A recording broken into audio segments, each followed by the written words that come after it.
صلى الله العظيم الذي لا إله إلا هو الحي القيوم وأتوب إليه الفاتحة بالله لكم بكل سورة وصلى الله إلى نوبتنا في الدين والدنيا والآخرة والفضيلة حضرة سيد الوالي سيدنا الشيخ محمد النووي بن عمر البنتني وكذلك حضرة سيد مولانا الشعبي البنجري وسيد الشيخ محمد الشيخ بن عبد الله البنجري وسيد الشيخ مولانا الشيخ البنجري وسيد الحبيب بن عبد الله العطاس الحبيب عبد الله بن علي بن محمد بن بن شهاب ووالدينا ومعلمين ومعلمين ومشايخنا ومعلمين الحقوق الواجبة علينا أن الله تعالى يتكشف بالرحمة والمغفرة ويسكنهم الجنة ويعين علينا ببركاته وأسره في الدين والدنيا والآخرة إن الله تعالى يجعلنا من المحيين لهذه الشهور المباركة وأن الله تعالى يجعل حجاج المسلمين حجا مبرورا وصيام سعيا مشكورا وتجنة برحمتك يا أرحم الراحمين أن الله تعالى يعيدهم إلى أوطان سالم غانم فائز ومبارك ومبرور برحمتك يا أرحم الراحمين يا أرحم الراحمين وكما نوى به شيخنا بسر النبي الفاتحة. بسم الله الرحمن الرحيم. إياك نعبد وإياك نستعين اهدنا الصراط المستقيم صراط الذين أنعمت عليهم غير المغضوب عليهم ولا الضالين آمين. أعوذ بالله من الشيطان الرجيم. بسم الله الرحمن الرحيم. الحمد لله رب العالمين. اللهم صل وسلم على سيدنا ونبينا ومولانا محمد وعلى آله وصحبه وبارك وسلم أجمعين. سبحانك لا علم لنا إلا ما علمتنا إنك أنت العليم الحكيم وتب علينا إنك أنت التواب الرحيم. رب اشرح لي صدري ويسر لي أمري واحلل عقدة من لساني يفقهوا قولي. وبعد, sama-sama kita memperbaharui i'tikaf kita dalam masjid ini. Bismillahirrahmanirrahim. Nawaitu na'takifa fi hadzal masjid sunnatan lillahi ta'ala. Sengaja beriktikaf dalam masjid ini selama berada di dalamnya sunnah karena Allah Subhanahu wa ta'ala. Wa qala al-musannif rahimahullah ta'ala wa nafa'ana bi'ulumihi wa 'ulumi sayyidis shalihin fid dar wal ma wadda'aka rabbuka wa ma qala. Ay ma ardaka rabbuka mundu ahabbak. Rawal Bukhari an Jundub bin Sufyan qala ishtaka Rasulullah sallallahu alaihi wasallam lailatain aw thalathan faja'at Ummu Jamil imra'atu Abi Lahab faqalat ya Muhammad inni la arju ayyakuna syaitanu qad tarakaka lam arahu qurban mundu lailatain aw thalath fanazalat hadhihi al-ayah wa ruwiya anna khawlah kanat takhlubu an-nabi sallallahu alaihi wasallam faqalat inna jarwan dakhala جروا دخل البيت فدخل تحت السرير فمات فمكث النبي عليه الصلاة والسلام أياما لا ينزل عليه الوحي وقال صلى الله عليه وسلم يا خولة ما حدث في بيتي إن جبريل عليه السلام لا يأتيني. قالت خولة فكنست فأهويت بالمكنسة تحت السرير فإذا جرو ميت فأخذته فألقيته فخلف الجدار فجاء نبي الله صلى الله عليه وسلم تركض لحياه وكان إذا نزل عليه الوحي استقبلته الرعدة فقالت يا خولة دثريني فأنزل الله تعالى هذه السورة ولما نزل جبريل عليه السلام سأله النبي عليه الصلاة والسلام عن التأخير فقال أما علمت أن لا ندخل بيتا فيه كلب ولا سورة.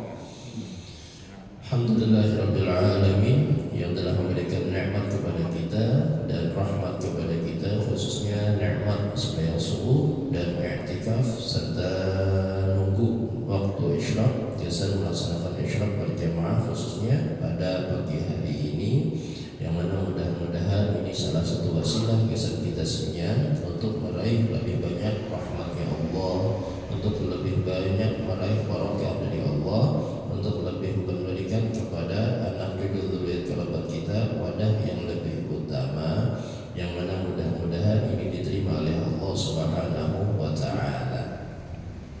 Allah Subhanahu wa ta'ala berfirman dalam surah Ad-Duha ayat yang ketiga atau yang keempat, ma wadda'aka rabbuka wa ma qala. Nah, tiadalah wahai Muhammad Tuhanmu itu memutus zatnya atau wahyunya atau rahmatnya dari dirimu, dan juga pun tidak pernah Allah Subhanahu wa ta'ala membenci atau murka kepadamu. Semenjak kapan ya Syekh Nawawi? Semenjak Allah mencintaimu dan menyayangimu, itu dari awalnya.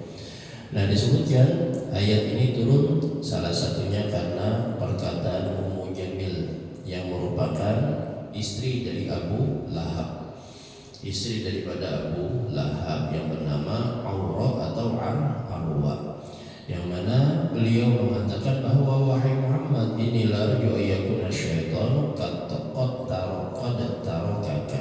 Aku melihat Jarsidin, aku kadang melihat syaitan ikam bebarak lawan ikam dalam beberapa hari ini.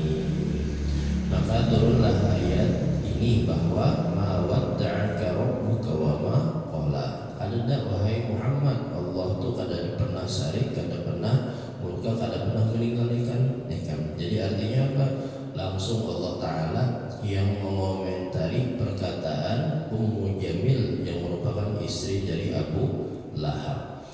Ada riwayat yang lain bahwa anak Khawlah, ada salah seorang perempuan namanya Khawlah di antara sahabat Nabi. Jadi memang Khawlah ini di nama-nama sahabat Nabi yang perempuan ada beberapa, ada 3 dan 2 yang terkenal. Yaitu yang pertama adalah Khawlah sang jagoan medan perang, dan ada Khawlah yang biasa membantu di rumah Nabi Sallallahu Alaihi Wasallam. Nah, jadi Khawlah ini sahabat Nabi Sallallahu Alaihi Wasallam dari perempuan, biasa membantu keperluan rumah tangga Nabi Alaihi Wasallam. Ini riwayat yang lain kenapa jadi sampai ayat Al-Quran dan sampai malaikat Jibril kadang datang kepada Rasulullah dalam beberapa waktu. Jadi lumayan orang yang biasa mimpi nang baik-baik lalu kadang mimpi nang baik-baik dalam beberapa hari, itu luar biasa gelisah hati. Orang yang biasa mendapatkan misalnya kebaikan, tapi saat itu kebaikan stop dari dirinya, itu luar biasa gelisah. Sama sampai ada salah seorang kiai dari Indonesia, dari wadah kita, dari wilayah Jawa kalau ada salah, yang disebutkan cerita tadi berkisah lawan habaib ditarim mimpi Rasulullah Sallallahu Alaihi Wasallam, tapi beberapa saat Rasulullah kadang mimpi isidin.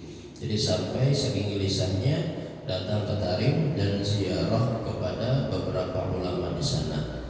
Cuman gak ada bahabaran bang, orang-orang Jawa di sana pun gak ada bahabaran. Yang jelas tahunnya ini kan ketika pas ziarah kepada beberapa ulama di sana, sakanya tatap mulau sidin. Ada beberapa habaib nang berkisah, jadi datangnya sidin.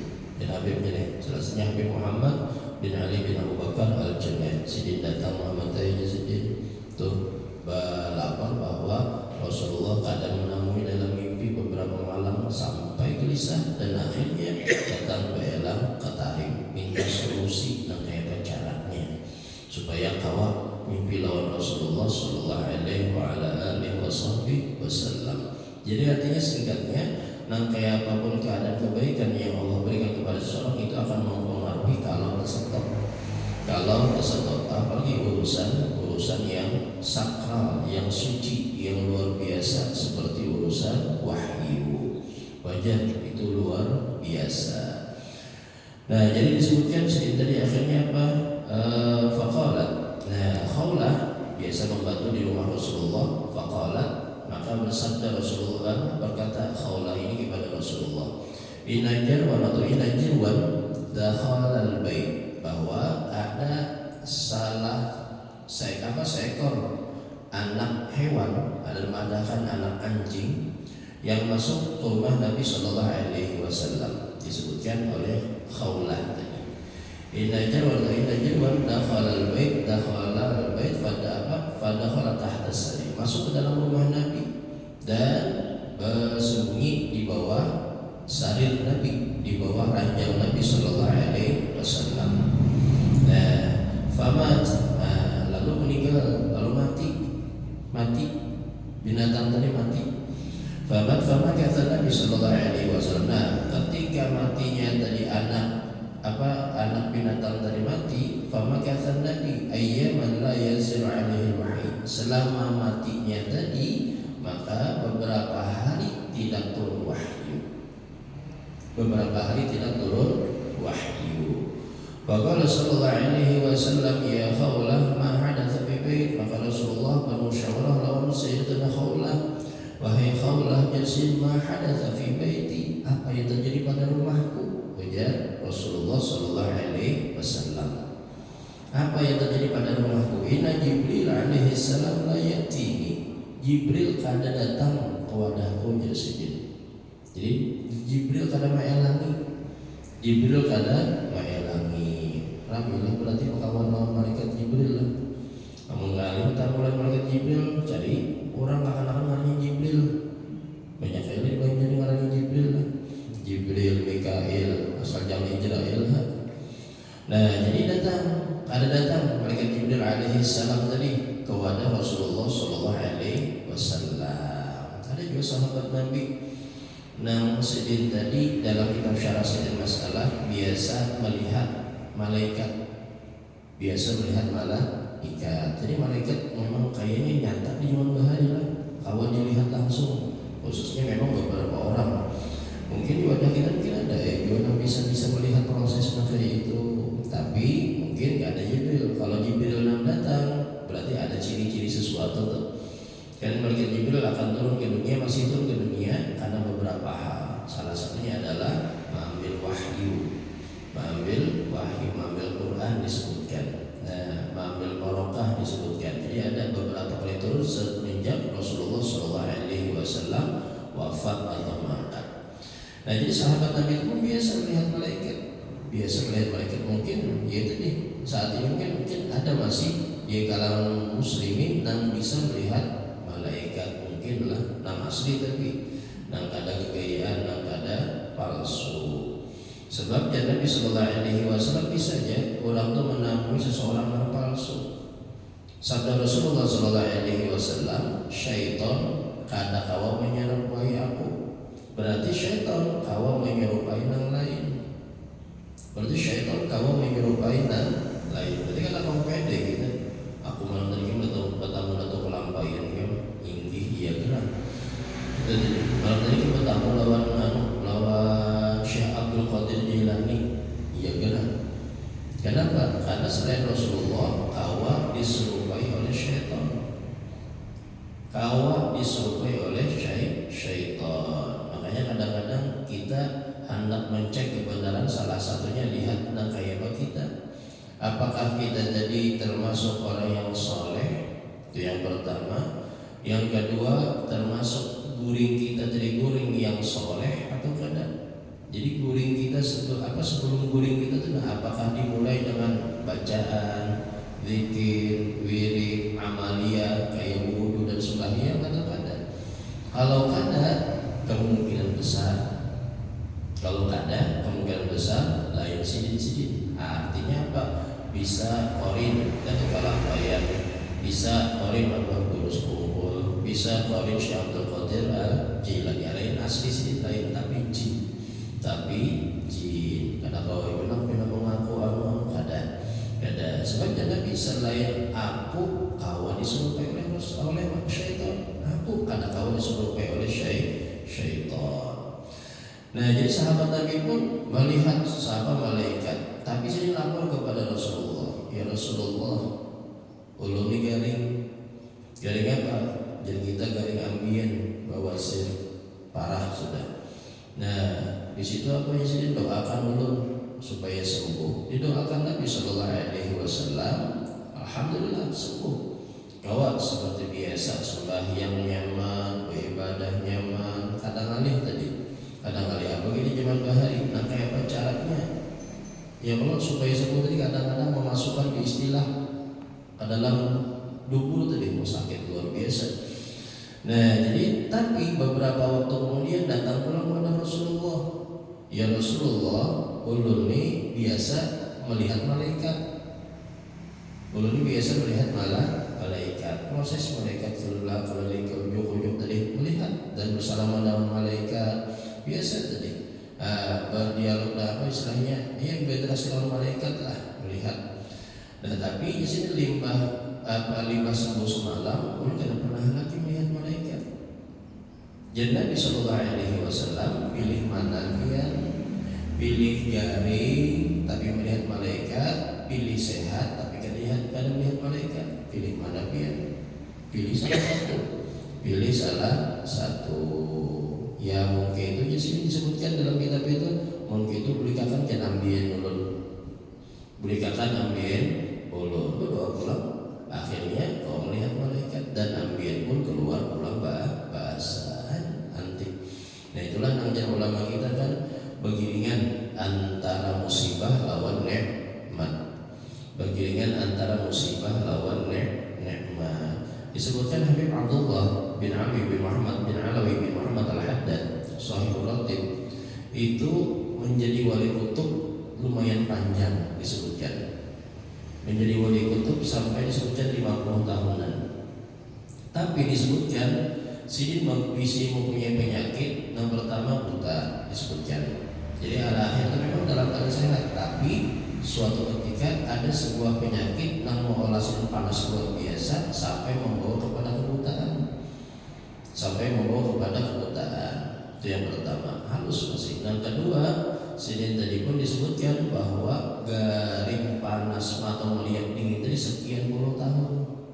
Jadi lawas luar biasa. Sama ada juga para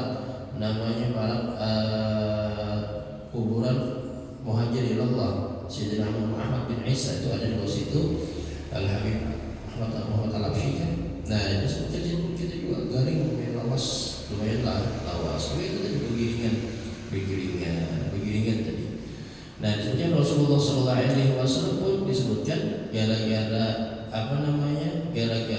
racun yang pernah diberikan oleh orang-orang Khaybar, oleh salah satu perempuan dari Khaybar itu membawa Sidin tadi setiap hari kada kawa lepas dari sakit kepala. Rasulullah dalam keseharian disebutkan sakit kepala dalam keseharian Nabi. Kenapa? Salah satunya jadi ulama kita efek samping dari racun. Padahal kada dimakan Nabi, kada ditanggung Nabi, kada. Itulah yang akhirnya membawa kepada wafatnya Rasulullah di kemudian hari. Efek sampingnya walaupun jangan dimakan, tetap Rasulullah ada kena bekasnya dan ulama-ulama kita. Nah itu tadi begiringan antara nikmat Allah lawan ujian atau cobaan dari Allah Subhanahu wa Ta'ala. Nah kemudian itu ada turun wahyu. Faqala Nabi alaihi salatu wasallam, bersabda Rasulullah sallallahu alaihi wasallam, ya Khawlah, ma hadatha fi baiti, apa yang terjadi pada rumahku? Inna Jibril alaihi salam la yatini. Jibril alaihi salam kada datang kepadaku, ya Rasulullah sallallahu alaihi wasallam. Faqalat Khawlah, maka berkatalah Sayyidatuna Khawlah, fakanastu fa'ahwaitu bil miknasah tahta sarir. Nah, suatu ketika Rasulullah menyapu dan termasuk di bawah ranjang biar dulu sapu bersihkan. Sekalinya ada seekor anak binatang atau anak anjing mati, sudah jadi bangkai. Fa'akhadtuhu, maka ulun ambil, fa'alqaituhu, maka ulun ulun buang di belakang jendela. Faja'a Nabi Allah sallallahu alaihi wasallam tarqulu lihiyya, maka datanglah Rasulullah gemetar. Kenapa? Wa kana idza nazala 'alal wahyu istaqaltu ra'dah. Nah, kalau datang wahyu Nabi biasanya gemetar. Bikin paluh jadi kita paluh jagung gono. Jadi Nabi kalau kedatangan wahyu biasanya kayak itu. Paluh juga. Sama ketika turun semalam inna a'tainakal kautsar, datang kepada Nabi soal kautsar. Rasulullah antara tidur dan jaga duduk di antara para sahabat. Diam Nabi berdiam tadi, sahabatnya berdiam. Kada ada namanya berbandar, kada ada namanya bergerak, diam. Setelah Rasulullah SAW sadar, dilihat oleh sahabat Nabi paluh jagung, paluh singgonolan basah, kayak Nabi itu tutup tadi. Nah, datang kepada malaikat Jibril alaihissalam menyampaikan wahyu tentang datang kepadaku inna a'taina kal kautsar. Datang kepadaku ya Rasulullah surah al-kautsar. Jadi berat. Dalam riwayat yang lain, dalam hadis yang lain disebutkan Rasulullah kedatangan wahyu bisa pas sidin tadi naik di atas kuda, berkuda datang Rasulullah, datang wahyu kepada Rasulullah. Maka disebutkan ketika datang wahyu kepada Rasulullah pas di atas kuda tadi langsung terduduk. Kenapa? Karena ajar ulama kita bahwa wahyu itu berat. Ayatnya apa? Sanulqi 'alaika qawlan tsaqila. Akan kami anugerahkan kepadamu wahai Muhammad sabda firman yang cukup berat. Ada makna berat di sini adalah berat memang fisik, artinya kelihatan beratnya langsung terduduk. Ibarat kita ini kalau makan atau mobil langsung bannya kempes. Nah kayak manggung beban tronton misalnya, kendaraan manggung beban mobil atau tronton berat langsung, karena memang sanulqi 'alaika qawlan tsaqila itu dalam riwayat yang lain. Nah maka sidin tadi faqala ya khawlah dathirin wahai khawlah selimutiakan aku. Selimutiakan aku. Fanzalallahu ta'ala hadhihi surah, maka turunlah surah Ad-Duha.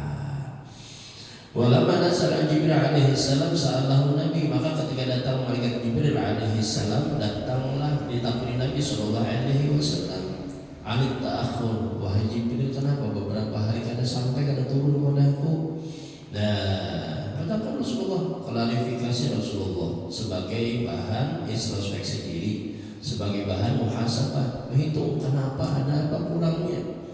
Nah, ini pelajaran dari Nabi Sallallahu Alaihi Wasallam kita.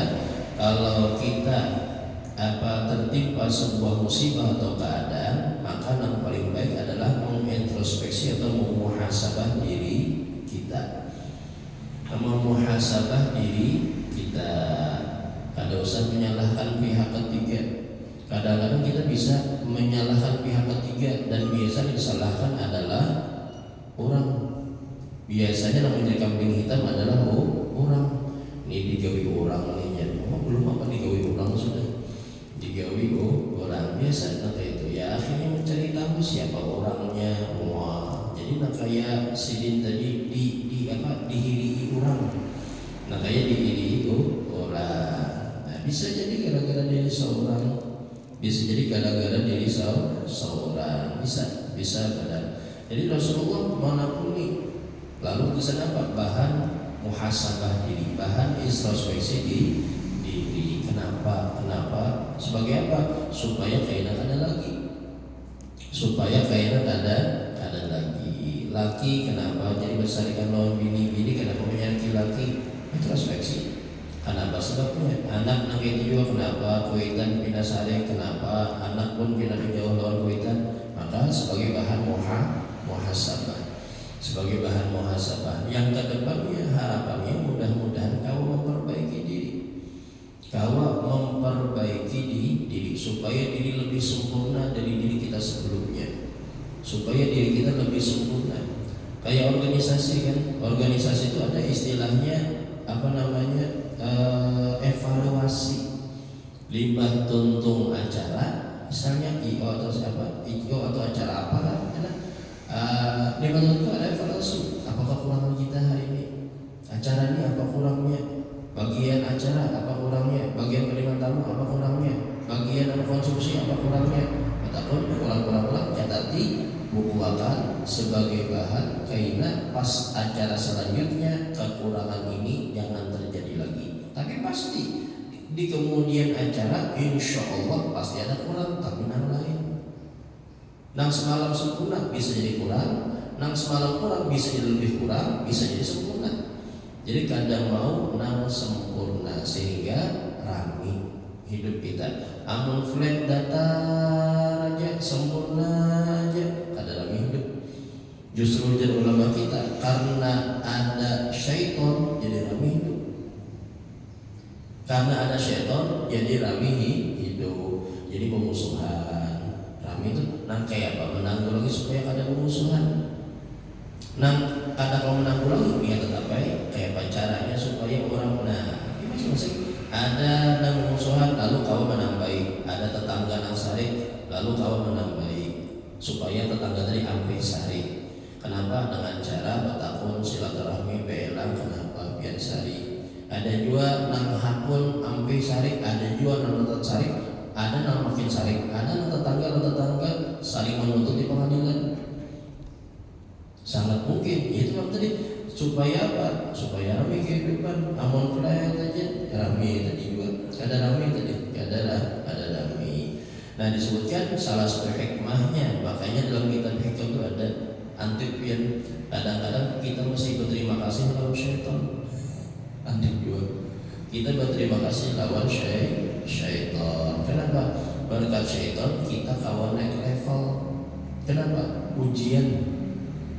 Syaitan salah satunya adalah kiriman Allah untuk menguji kita. Kalau kita melewati, naik level lah kita.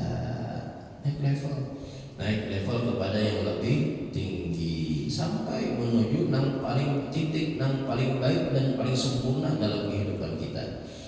Nah, jadi akhirnya apa? Ya khaulah dasiri. Nah, wahai khaulah, selimuti aku, maka datanglah surah Ad-Duha. Jibril datang dan Rasulullah bertakun. Apa? Kenapa jadi alamat datang? Kenapa beberapa hari kada turun? Nah, sebagai wadah introspeksi diri, sebagai wadah kita memuhasabah diri. Nah, faqala ma'alimta. Nah, maka berkatalah malaikat Jibril alaihissalam, wahai Muhammad, ma'alimta. Ketahui anna la nadkhulu baitan, sebagaimana yang kau ketahui. Kami kadang memasuki rumah nang di dalamnya ada anjing atau ada gambar. Kami kadang memasuki rumah nang di dalamnya ada anjing atau ada gambar. Nah, ini salah satu dalil bahwa anjing melawan gambar malah rahmat Allah kada masuk. Rahmat Allah kada masuk selama ada anjing lawan ada gambar. Akhirnya diperdebatkan antar ulama. Untuk anjing singkat kisahnya, kalau memang kada ada manfaat, kada ada guna, contohnya bisa menjaga dalam mazhab Imam Syafi'i, maka kada usah dimasukkan ke dalam rumah. Kalau ada manfaatnya silahkan, kayak bisa kebun. Nah silahkan bisa menjaga kebun tadi. Silahkan untuk menjaga kebun, silahkan. Dengan kebun tadi artinya apa? Artinya dijaga oleh anjing. Maka disebut dengan kalbun mu'allam, yaitu anjing yang sudah terlatih. Nah maka ada bapak. Atau gesan apa? Gesan apa namanya? Anjing penjaga, anjing buruan bisa. Jadi kalau sifatnya anjing tadi gesan berburu atau gesan menjaga atau ada manfaat yang sudah kayak anjing buat polisi, anjing tentara, ya kada apa-apa. Tapi kalau tidak ada manfaatnya, nah maka mazhab Imam Syafi'i jangan dimasukkan ke dalam rumah, dan jangan dimasukkan ke dalam rumah. Nah itu tadi, makanya dalam mazhab Imam Syafi'i hukum anjing adalah najis. Hukum anjing adalah najis. Tapi beda kalau nang lain kayak mazhab Imam Malik, anjing hukumnya makruh, kada haram, kada haram. Makanya ada orang-orang Afrika kalau berbicara masalah anjing ya mereka makan. Walaupun mereka tadi mengatakan memang hukumnya makruh jadi kada perlu ke anjing ini jadi makruh hukumnya. Nah itu pulang. Nah mungkin nang maharagu anjing mungkin ada dari orang-orang Muslim nang maharagu anjing, mungkin ada pendapat nang lain. Tapi mungkin kita baiknya kada, karena mazhab Syafi'i rata-ratanya itu untuk anjing. Kalau memang manfaat kayak penjaga atau ada hal yang lain silahkan, tidak ada masalah, cuma tetap dijaga hukum najisnya karena dalam mazhab Imam Syafi'i termasuk anjing ini najis mughalladhah. Kalau salah satu di antara nang menyentuh atau yang disentuh, atau anjingnya yang disentuh atau anjing yang menyentuh itu basah atau kedua-duanya basah, maka najis mughalladhah. Silahkan disapu dan dibasuh dengan air 7 kali, disapu dengan pasir salah satunya dengan 1 kali. Itu najis mughalladhah. Nah, kalau ada ya dosa. Wala surah, begitu juga tentang surah atau gambar. Nah, gambar itu diperdebatkan antar ulama. Masalah gambar nih, masalah gambar. Singkat kisahnya, gambar ini sebagaimana yang disampaikan oleh Dr. Taufik Al-Buti kalau tidak salah dalam kitab Sidin, termasuk dalam kitab Syekh Syekh Muhammad Said Muhammad Al-Buti juga dalam kitab Fikih Sirah Nabawiyah ada juga bicara masalah gambar. Jadi mau di rumah tadi, mau singkatnya, ulama sepakat kalau gambar tadi timbul kayak apa, gambar 3 dimensi timbul ada diisi bayangan. Nah itu ulama kita sepakat haram. Ya model patungnya model patung sudah timbul kawan diraba dan ada bayangan. Nah itu ada mengkawa, ada usah dibawa maka kecuali mainan kakanakan. Kalau patung-patungan upangnya mengkawa ada usah jadi juga menghindari perbedaan pendapat antar ulama, khususnya dalam mazhab Imam Syafi'i sendiri pun ada terjadi perdebatan. Nah, ada pun gambar-gambar kalau itu tadi insya Allah ulama kita sepakat bahwa itu tadi haram ada bayangannya. Ada pun gambar ada bayangan itu diperdebatkan antara ulama. Contohnya apa? Gambar-gambar foto-foto yang ada, foto-foto nutrisi atau foto di dalam HP itu pun diperdebatkan antara ulama. Kalau dibasuh di dinding itu diperdebatkan antara ulama. Kayak ulama mazhab Imam Abi Hanifah itu ada. Ia pernah pas di Zabit Yaman Utara, para relawan Saudi sudah sekitar 6 jam lagi ke Saudi kalau ada salah. Nah jadi di Zabit tadi ulamanya ada 2 mazhabnya, mazhab Imam Syafi'i dan mazhab Imam Abi Hanifah. Jadi pas rahatan supaya di masjid minta foto klisi gitu. Nah jadi dari sini aku terus terang aslinya hukumnya haramnya sih kalau berarti mazhab kami. Nanti maklum mazhabnya mazhab Imam Abi Hanifah. Nah Hanafiyun kami adalah orang-orang Imam Abi Hanifah. Cuma yang menghargai buhan dan minta sebagai santri di Hadramaut, ya udah bismillah aku mau pakai mazhab Imam Syafi'i aja sih potong. Artinya sini tadi pun menghargai orangnya. Kalau di rumah tak ada. Nah kalau kita kan ada masalah. Kalau kita kan ada masalah untuk foto-foto itu tadi, Nah memang ada agak keras itu seperti mazhab Imam Abu Hanifah, ada sama sekali. Begitu juga ada lain pun, kada boleh ada foto di dalam rumah. Kada boleh ada foto di dalam rumah, ada tadi. Nah jadi ulama kita seandainya ditiupkan ruh makanya hidup, nah itu yang bahaya. Ya kayak yang ada bayangan tadi, itu yang disepakati oleh ulama kita. Nah jadi foto-foto aja jadi ulama kita atau gambar mengkawa kada usah sempurna, itu saran. Tapi kalau kada selama itu foto terbiasa, ya kita masih memakainya. Jadi singkatnya masalah foto tadi, selama fotonya kada berbayang, kada bertimbul, kada ada masalah dalam mazhab Imam Syafi'i. Singkatnya seperti itu. Mengkawa pun gambar-gambar hewan, mengkawa ada usah. Silakan gambar kita kan mengkawa. Nah, lebih apiknya lagi jadi walau kita Pak, ada usah gambar sempurna kalau memang kawa lagi. Nah, kalau segambar sempurna misalnya foto keluarga, nah kalau sempurna lah. Misalnya apa? Nah, setengah badan aja kan misalnya memang hendak menghindari pendapat dari para ulama kita mengatakan kalau memang hendaknya ada masalah. Kalau ada yang sebagian awam ya ada masalah juga karena memang ada banyak ulama yang mengatakan masih boleh. Waruya an al-wahya ta'akhara an Rasulillah sallallahu alaihi wasallam ayyaman lijazrihi sailan milhan. Insyaallah akan disambung pada subuh Selasa yang akan datang. Wallahu a'lam bishawab. Kita halal dunia akhirat, mudah-mudahan Allah berkahi oleh rahmati kita semuanya. Penjamaah haji muslimin muslimat mudah-mudahan diselamatkan oleh Allah, diberikan kesehatan oleh Allah, pun mendapatkan haji yang mabrur dan pulang ke kampung halaman dalam kesehatan, dalam keselamatan, dalam keafiatan. Pun yang meninggal dunia mudah-mudahan dirahmati oleh Allah Subhanahu